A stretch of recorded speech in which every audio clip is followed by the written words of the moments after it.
දලදේශීය නිෂ්පාදනයට ණය බර දක්වන අනුපාතය. මේ ලකුණු කළ තියෙන ජනතා විමුක්ති පෙරමුණේ කැරැල්ල.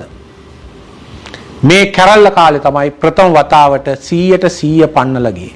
මීට කලින් ණය ගත්ත 77 මහවැලිය හදන්න. ඒ වගේ දේවල් නිසා ණය වැඩි වුණා. හැබැයි කිසිම හේතුවක් නැතුව කැරැල්ල නිසා තමයි මේ ණය බර වැඩි වුණේ. ඒ වගේ මේ කෘතියේ කියලා තියෙන ඉතාම වැදගත් දෙයක් තමයි ඩොලර් බිලියන 200ක පාඩුවක් වුණාය කියලා මේ යුද්ධය නිසා ලංකාවට. ඔය ඩොලර් බිලියන 200 අද නෙවෙයි ඒ කාලේ. අද ගත්තොත් ඕක ඩොලර් බිලියන 400ක් වෙන්නේ නැති අද ගණන් හිලව් අනුව. අපි බංකොලොත් වෙනකොට කීයද අපේ ණය බර? ඩොලර් බිලියන 37යි. මේක 146 වෙනි පිටුවේ තියෙනවා.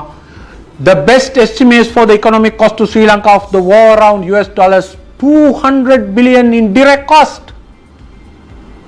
Around 5 times Sri Lanka's GDP. හරිද? කවුද මේකට වග කිව්ත්තේ? තුන් දෙනයි.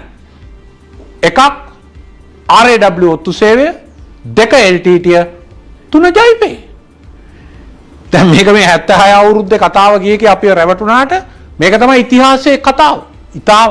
එකම අවාසනාවන්ත සිදුවීම තමයි ලංකාවේ මෙච්චර කලාපීඨ තියෙනවා, ආර්ථික විද්‍යාංශ තියෙනවා, ගොඩාක් දෙනෙක් ඉගෙන ගන්නවා. කිසිම PhD thesis එකක් මම මේ වෙනකන් දැක්කේ නැහැ.